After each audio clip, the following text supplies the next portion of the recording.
Hi, and welcome to our webinar on the importance of upskilling or reskilling versus hiring new employees. For those of you who don't know me, my name is Claire Harrison.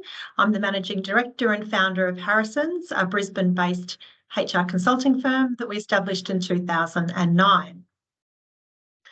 This webinar will run for approximately 30 to 40 minutes. There's a great deal to cover, as always. Unfortunately, we won't have time for questions at the end, but feel free to contact me post the webinar if you have any feedback or questions, and there's some contact details at the end for that. Today's webinar is about the importance of upskilling or reskilling versus hiring new employees. As I'm sure you're all experiencing, we have record low unemployment. Not only do we have a talent shortage, but we also have a skill shortage. So we've all experienced the significant challenges that have come with attracting and retaining the right people. So today we'll talk about the strategy of investing in the learning and development of your existing employees to help alleviate this problem instead of spending a significant amount of money, which I'm sure you've all seen and experienced, of time that goes into the process, but also the money that's spent on recruitment and other forms of attracting, retaining and onboarding new employees. So let's get started. As a disclaimer, Harrison's the HR consulting firm. We're not giving any specific advice for an organisation or individual. We're not lawyers, so this presentation is general in information. A little bit about Harrison's. We've got 4 key services that we've put up here. One is general consulting. So that could be a fixed, normally a fixed fee type project, anything around HR, workplace relations, work health and safety, organisational development. So that could be putting a compliance system in place, especially for a smaller organisation around award and pay audit, position descriptions, employment contracts, policies, or a larger organisation where we might do a review of the HR function, an organisational structure review, development of PDs, the rollout of the change process, providing employee relations advice, could be doing DISC profiling, or we also use McQuaig, whether it's for recruitment or development or team development. So the broad variety of consulting work. Our second core service is HR team, which we say is outsourced, insourced HR. So that's focused on a business normally around 30 employees up to about 300, where they've identified the need for professional HR advice and support, but they've come to us rather than recruiting their own person. So in that service, we start off with a very thorough HR health check. We do an employee engagement survey, we do an award and pay audit, and we develop a HR plan that's based on 12 months and prioritised by quarter. And then we put a HR manager on site to implement that plan that's been agreed with our clients. And normally on site, anything probably on average 2 to 4 days per week. You receive not just the support of the person on site, but we have a broad team of people with different skills and experience in different areas that also support you in your people and culture needs. Third service is recruitment and onboarding, obviously a hot service of recent times given the challenges in that area. And finally, our newest product service is called myhrexperts.com.au. So that's an online product and service where you subscribe, pay a monthly fee, receive regular advice, webinars, recordings, templates, tools, and training for a monthly fee. So the information is on that site. So that's a little bit about Harrison's. So in terms of what we're going to cover today, so I'm going to talk about the reasons why upskilling and reskilling are a more valuable strategy than hiring new employees. We'll talk about the difference between upskilling and reskilling, how to approach upskilling and reskilling strategies, and best practice examples of upskilling and reskilling. So they're the topics that we'll cover today. Okay, so let's talk about, I'm sure you all know and have different ones, but I'll talk about some of the top ones in terms of the reasons why upskilling and reskilling are a more valuable strategy than hiring new employees. So I'm sure you're all experienced the challenges that have come with the last few years, especially the last year in terms of low unemployment rates, the talent shortage, skills shortages, and the significant emphasis that's been having to be put on how we attract and retain people.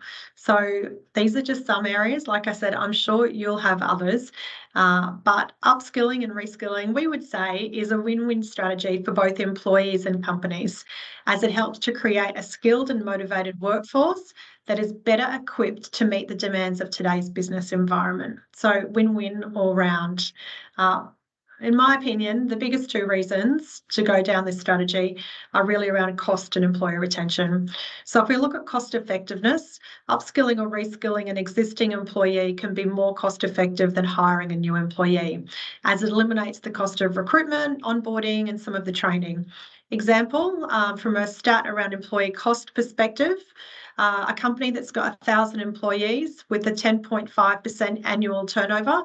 Last year's average, according to ABS, was 9.5, so I've just taken 10 because it's an easy number to calculate. On an average salary of 100 plus super, based on new hires costing about 1/3 of salary to replace. And there's different versions of that number. I'm going to use 1/3, but there's some that would say as low as 20-25%, but others such as PwC that on higher level executive positions would say the cost of replacing is 2.5 times the remuneration. But just based on 1/3 of salary, that both the indirect and indirect cost coverage, that equates to an annual turnover cost of $3.7 million. That is a lot of money that potentially, and I would say definitely, could be better utilised in the L&D budget to not only upskill, reskill for the benefit of the business, but also to retain those employees. So hiring the wrong people is a costly and potentially fatal mistake for your organisation, and L&D is the place to be and the place to be investing money. And second, I think most important reason is about retaining talent. So retaining your people. So offering opportunities for upskilling, reskilling, L&D can increase employee engagement, motivation, leading to higher retention rates. By investing in employees' development, companies demonstrate that they value their employees and are committed to their growth and success, especially when we look at millennials, Gen Zs and Gen Ys, who will, within the next 5 years make up the majority of our workforce. They are especially motivated by L&D. So it is a must-have strategy in your EVP, your employee value proposition, both for attracting employees, but also in retaining them. Other reasons, and I'm sure you have many, happy for you to share. Upskilling or reskilling can be tailored to the company's specific needs and goals, ensuring that employees gain the skills necessary to meet the organisation's evolving demands. So rather than your people that you hire having done some generic course on, let's say, project management skills, you would offer a project management skills course internally that is very specific to the needs and nuances of your business. So that training is more customised. Interestingly, RMIT University in Melbourne, their latest research is that upskilling will help close the skill gaps. They say employees who received promotions in 2022 spent 50% more time in training on average than employees who did not. So that's about that importance of for the company, but also employees investing in L&D for themselves as well as for the organisation. Faster results, another benefit. Upskilling or reskilling an existing employee can yield faster results than hiring a new employee, as they already have the knowledge of the company culture, processes and systems. I would say they're also a safer bet too, because you know they have a cultural fit. They understand the organisation. We know their strengths and weaknesses and where to focus their role based on those strengths. So faster results to get them up to speed in the job. Improved morale. Employees who receive upskilling or reskilling opportunities tend to have high job satisfaction, leading to improved morale and positive work environment. So they're some of the reasons why we should be focusing on L&D versus hiring new employees. Just to quickly look at this, I'm sure many of you would already know this, but upskilling and reskilling employees helps to retain talent and close those skill gaps. So let's talk about the difference between the two and then the strategies to skill employees. So if we look at upskilling, when an employee undertakes learning to expand their existing skill set, that learning is known as upskilling. These additional skills enhance the worker's performance in their current role and potentially potentially advancing them along their career path. So versus reskilling, employee reskilling involves learning new skills outside of the worker's existing skill set. These skills are often closely adjacent to their current function, but may sometimes be geared toward a different path entirely.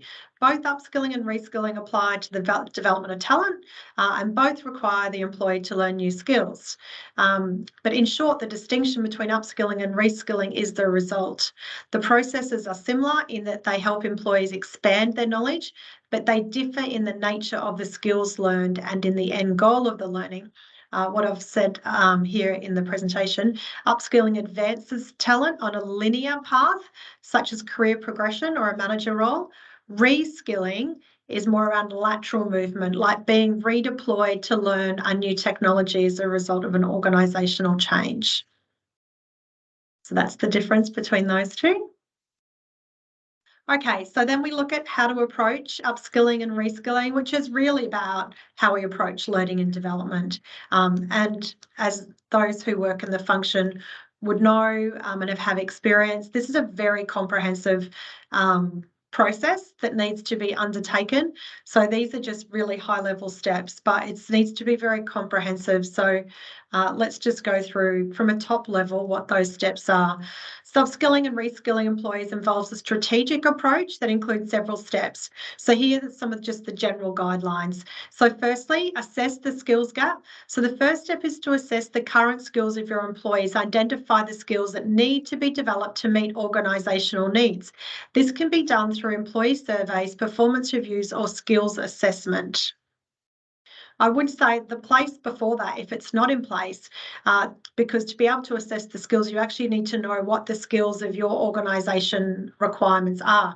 So that's about, we do a lot of work with organisations on developing their competency or capability frameworks. So what are those competencies and capabilities that your organisation requires across various functions, both from a technical perspective, but also from a behavioural perspective, that will ensure that your organisation meets its business goals, or the organisation goals, was able to do what it needs to do. So that needs to be in place first before we're able to assess that skill gap. So first of all, we start with identifying what it is that we need. Then we assess the skills gap, and then we develop some sort of plan, an L&D plan, a training plan. So based on that skills gap that we've done, analysis, develop a training plan that includes the skills to be developed, the training methods, we'll talk a little bit about that, to be used, and the timeline for training. So often organisations would develop the plan over a 12-month period. And that's covering all of those different areas of training and L&D, from a leadership development perspective to technical skills to company compliance requirements, but it would be addressing all of those. Next is to select appropriate learning methods. So there are various methods that can be used, such as on-the-job training, classroom training, mentoring, coaching, job shadowing. We'll talk a bit about those later as well. So you need to choose the method that suits your people, that suits the skills, the behaviours, the competencies that need to be developed, and the learning styles of your people. So next is about providing feedback and support. So we need to provide regular feedback and support to employees during the learning process to help them improve their skills and stay motivated throughout that process. And then importantly, we evaluate the effectiveness. So after we've carried out the various L&D activities, once it's completed, we evaluate its effectiveness by assessing whether the employees have acquired the new skills, behaviours, competencies, how they've applied them at work, and how they're going to use them in their new jobs. So we need that evaluation of the L&D strategies that have been implemented. Importantly, is that we need to encourage ongoing learning. Encourage ongoing learning and development by providing opportunities for employees to attend conferences, workshops, and other training programs, and by creating a culture of continuous learning in the organisation. So that's really also about your managers and your leaders identifying and encouraging their people to participate in L&D activities being offered by the organisation, making it really visible and maybe part of the KPIs of your leaders to actually do that and to manage the process of L&D for their team. So upskilling and reskilling employees requires a commitment to investing time, resources, and effort into training and development.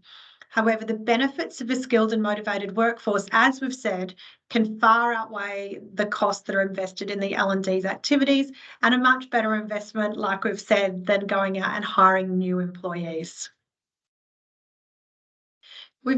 I've just mentioned some of these. So there are many strategies that can be used to upskill and reskill employees. And that, like we've said, it really depends on the skills, what we're trying to learn. So the skills, the behaviours, the competency, what is it? What is the learning style of our people? And how is that need best met? But these are just some examples of what you may want to consider in your L&D strategy. So training programs. So one of the most effective ways to upskill and reskill employees is through training programs. These can be conducted either in-house or through external training providers and can cover a wide range of topics, from technical skills to more behavioural, soft skills, we might say, around leadership or behavioural areas.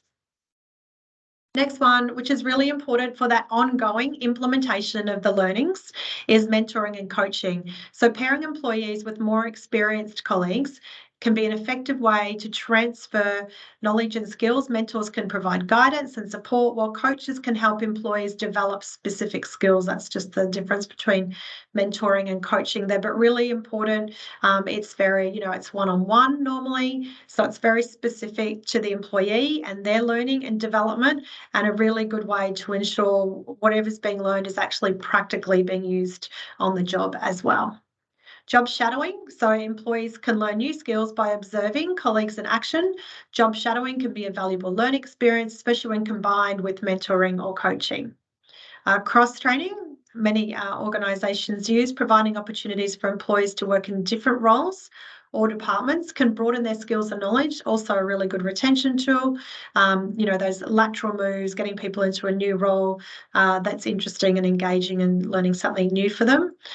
This can be especially useful in industries where multi-skilling is highly valued. E-learning, online courses, online learning, obviously very popular, very efficient, especially when you've got a large number of employees, and especially when they're across multiple sites, geographical locations, and especially good when you don't need that so much of an interaction and it's more one way, although we can create lots of interaction in e-learning courses as well. So online learning platforms and e-learning courses can be a convenient and cost-effective way to upskill and reskill your employees. Many platforms offer a wide range of courses covering various topics, from technical skills to management and leadership. I'm sure you all know, we're happy to refer, but there's many platforms that have standardised e-learning courses, so you're not having to develop them yourself, or if you do want to, there's many platforms that make that very easy now. Conferences and workshops. Attending conferences and workshops can be a valuable way to learn new skills, network with your peers, and stay up to date with industry trends. Communities of practice and learning. So getting together with people in your industry or even people in a similar position across your organisation to look at the learning and areas that you're working within and how we can improve that, or how we can all learn from each other more importantly. We spoke earlier on the previous slide about, wanting people to be motivated to actually do L&D. So one option is to incentivise learning. So employees are more likely to invest time in upskilling and reskilling if they feel that it will be recognised and rewarded. Incentivising learning through bonuses, promotions, or other incentives can be an effective way to encourage employees to take on new challenges. So if you have skill gaps in your organisation and you really need someone to do them, not everyone's going to want to do the training, so you may need to think about incentivising people or groups of people for taking on that extra time for training and learning and development. So, but overall, look, a comprehensive upskilling, reskilling, L&D strategy should include a mix of these approaches and others that I'm sure you're using in your organisations to provide a variety of learning opportunities and ensure that employees are equipped with the skills, the behaviours, the competencies, the capabilities that they need to succeed in their jobs, but also for your organisation to succeed in what it is delivering to its customers or clients.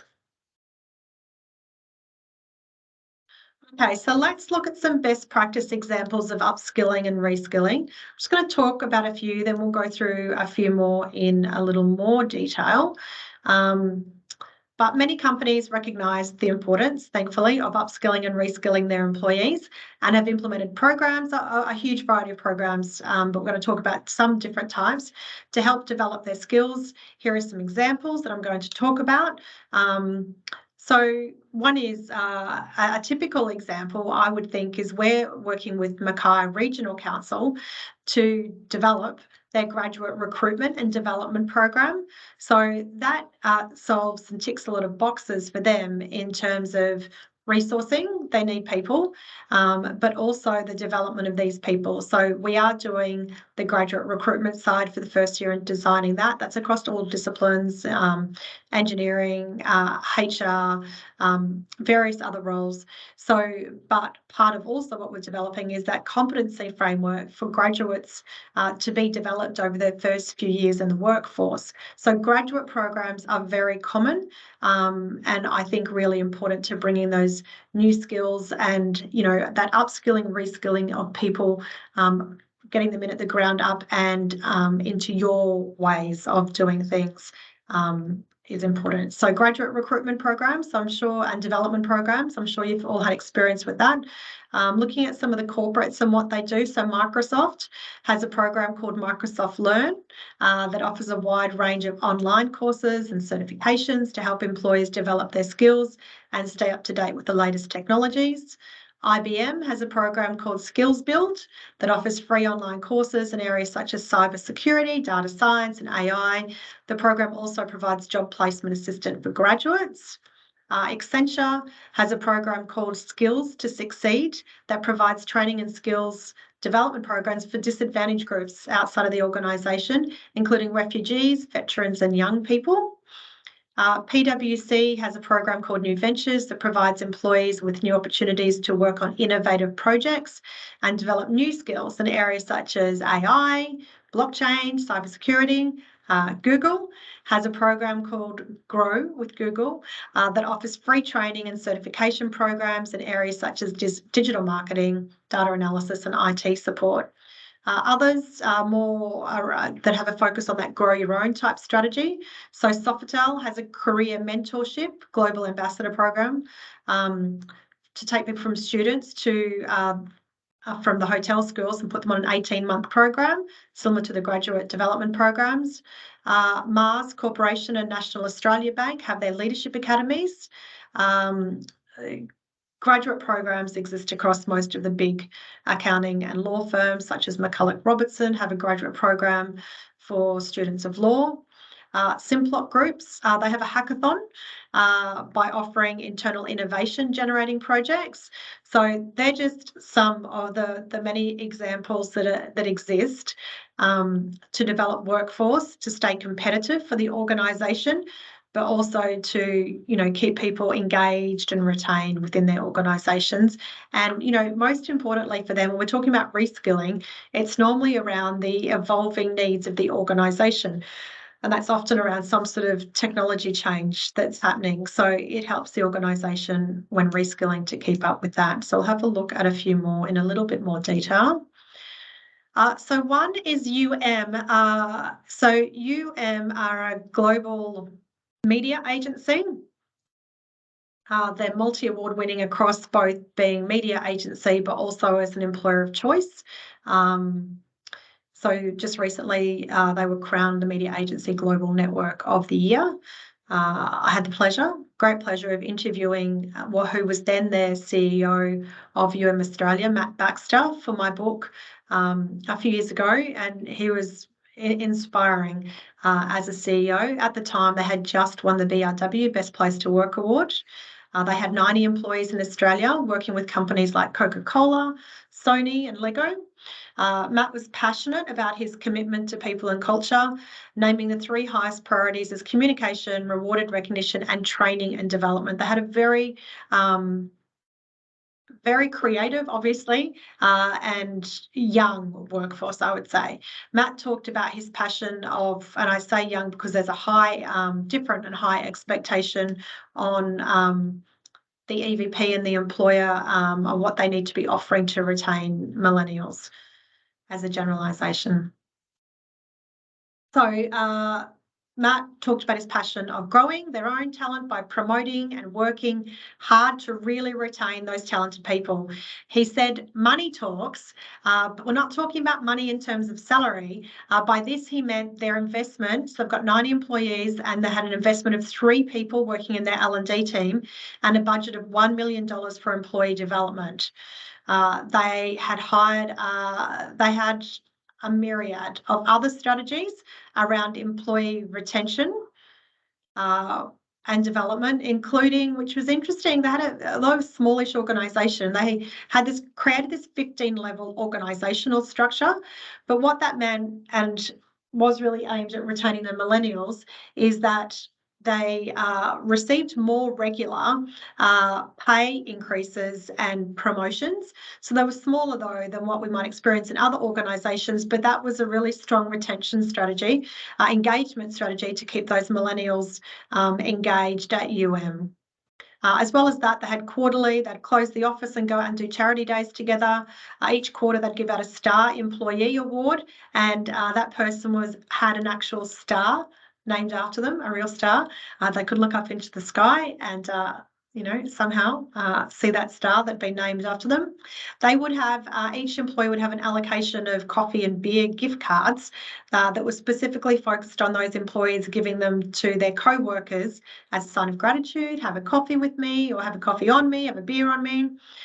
So they had many strategies that we could talk. The case study is in the book and he's really, really interesting and inspiring.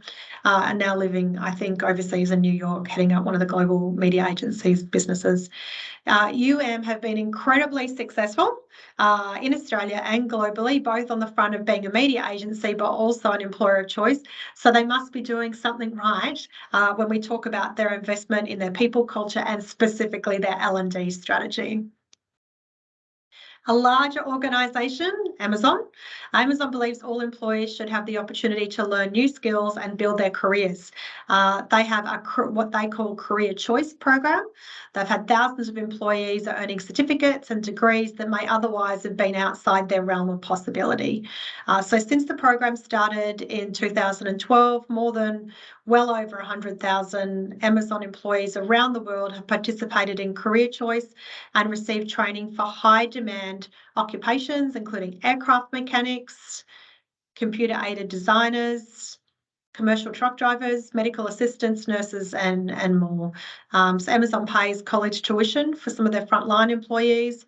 Eligible hourly employees have access to prepaid college tuition and high school diplomas, language programs, and industry certifications.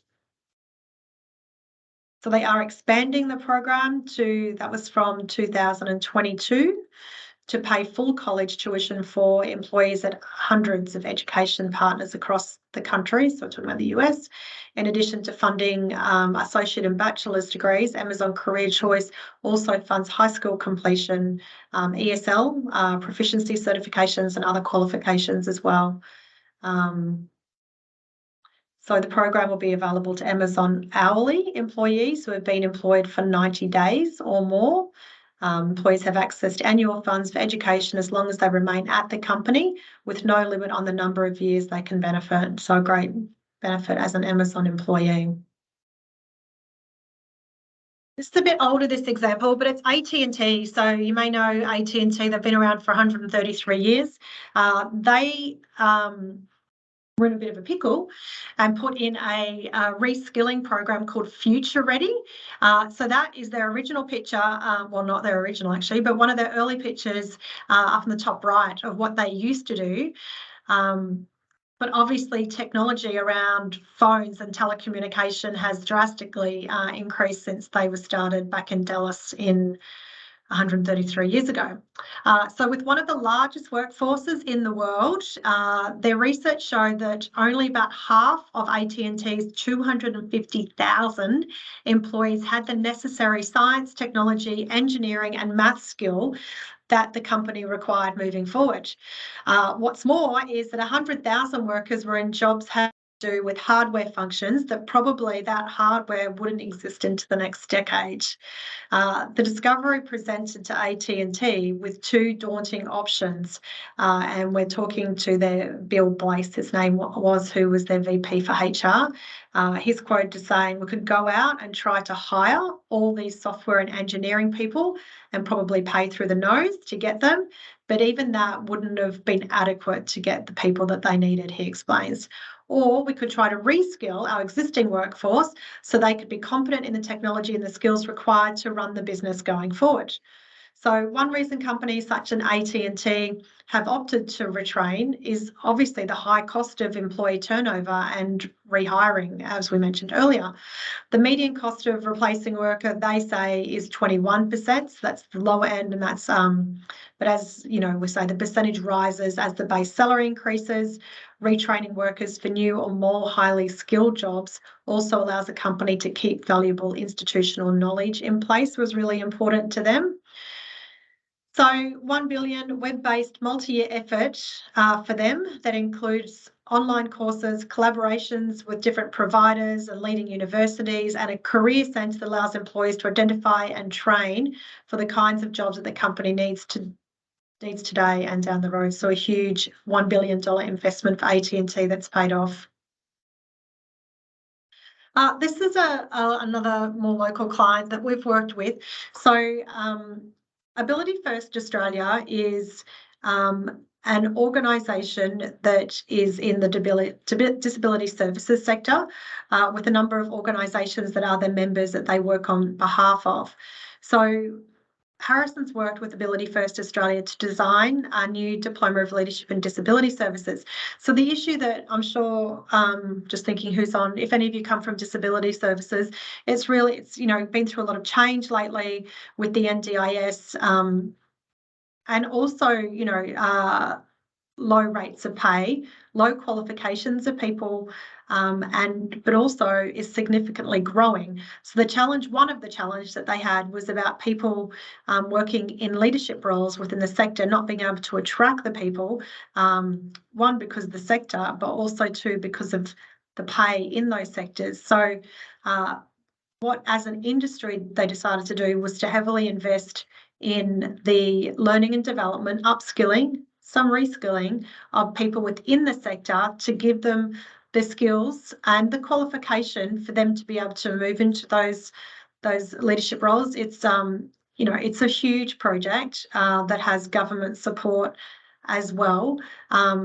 But our role was really working with all those organisations to understand where they were currently at, what the state of play was, what they needed around the ideal leader role within their organisations, and then how to go about filling that gap. So there were a number of strategies that were implemented. One is that we did develop a whole portal of information that's useful for leaders, and that's around just the practicalities of things like developing a position description, how to recruit, how to give performance feedback.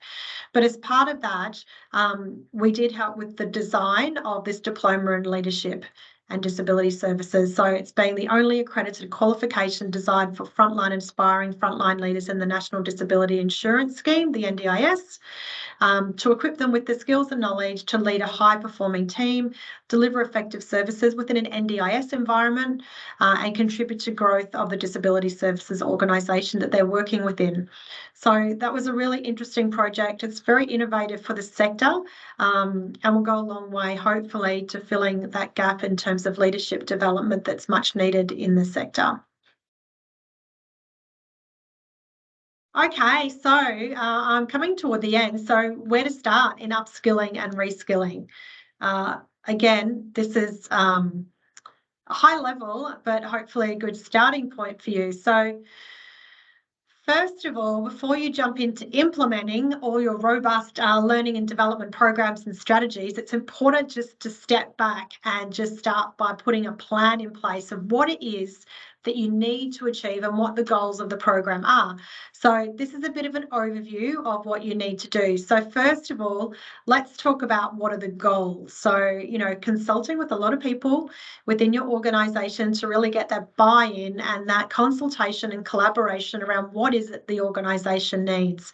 So the first step in planning for a learning and development program is to establish the goals of the program. So this step is crucial because you'll refer back to these goals as you move through the program, as you make decisions on the program, as you decide on your investment and when you decide on your methodology and you decide which program is in, which is out, what strategy is in, what's out, the best way to deliver.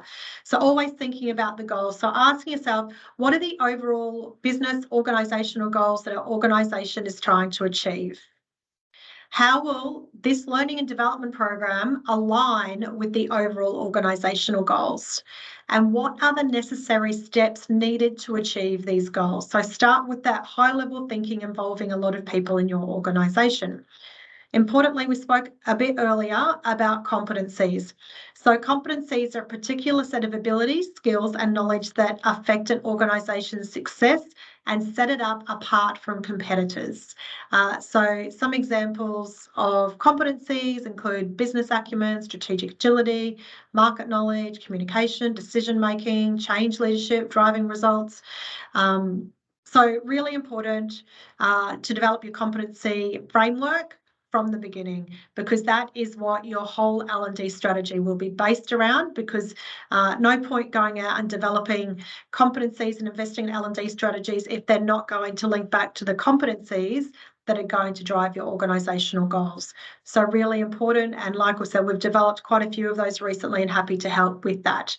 So after determining the key competencies your organisation wants to foster an alignment with your goals, you will be able to better curate those learning and development tracks that you're going to put in place, the methodologies, to instill these competencies into your employees and your teams. Okay, so next one is about strategy, which we have spoken a little about. There are a variety of types of learning and development programs. So choose the ones that make the most sense with your organisation, your people, what you're trying to develop, the competencies. Your selection will depend on whether you want to teach the same skills to a large group of people at once, help employees to improve on-the-job performance, or open training to everyone on their own schedule. Common types we discussed earlier are up there. So it could be the classroom workshop style, instructor-led, insourced or outsourced, skills-based, online, e-learning, whatever it might be. Then we need to, said really important before about that role of mentoring and coaching. So a formal mentoring and coaching component can also complement the L&D program. Specifically, when you're thinking about how you're going to do that, is specifically pairing compatible employees with one another encourages teams to build relationships and learn from each other.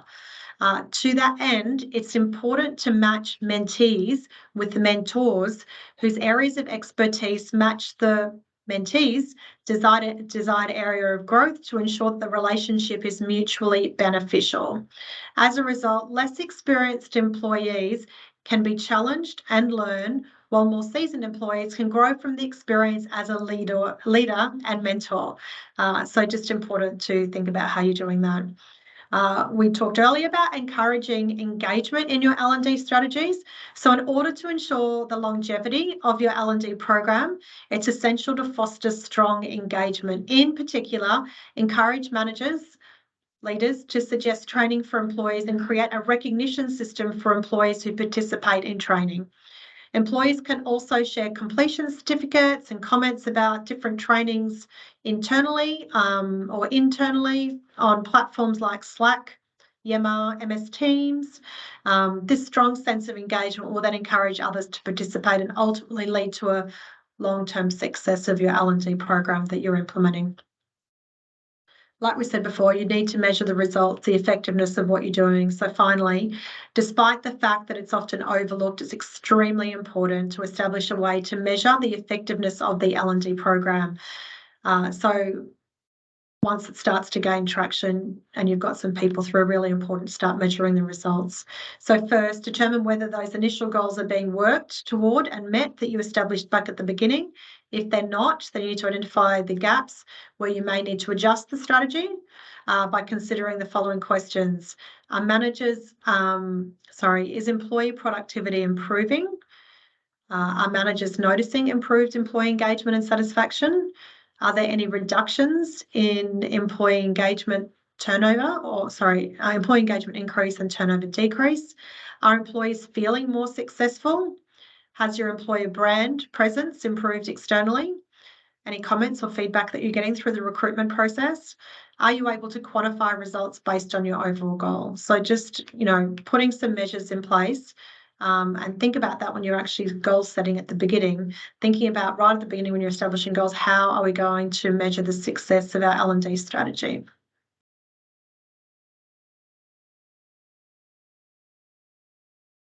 Okay, so I think stepping back, and we're talking about upskilling and reskilling rather than new hires, but just some other things I think when you're thinking about it strategically that you really need to put it into context of everything else that you're doing from an L&D and people and culture point of view.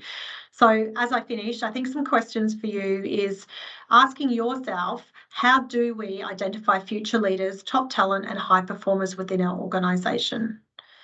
Do we know the transferable skills and experience and career interests of our employees that could be used in different areas of the organisation? How can we better understand and tap into the drivers and motivators of our best performers and key talent? What can we do to provide our employees personalised and holistic development solutions that go beyond the limitations of conventional L&D? What can we do differently at our organisation to really suit our needs, our organisation's needs, our employee needs? How can leaders do better through coaching, nurturing, recognising and building positive, progressive and productive cultures within our organisations?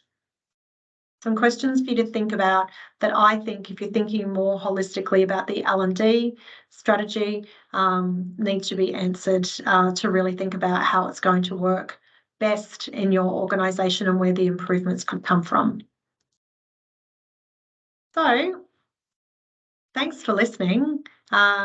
Harrison's can help with identifying your L&D needs and implementing L&D strategies, whether it's with the strategy, the system or the process itself, or by delivering your L&D initiatives such as training, leadership development or coaching. But as we said, it's not just about L&D. L&D doesn't live in isolation to engaging, retaining and developing our people. Harrison's is also capable to help you to build the broader people and culture strategies for your organisation. So call us. There's some contact details. If you have any questions about what I've discussed today or anything else, please feel free to reach out to me via LinkedIn or use the contact details on this final slide. So thank you for attending our webinar today. My name is Claire Harrison of Harrison's and bye for now. Thank you.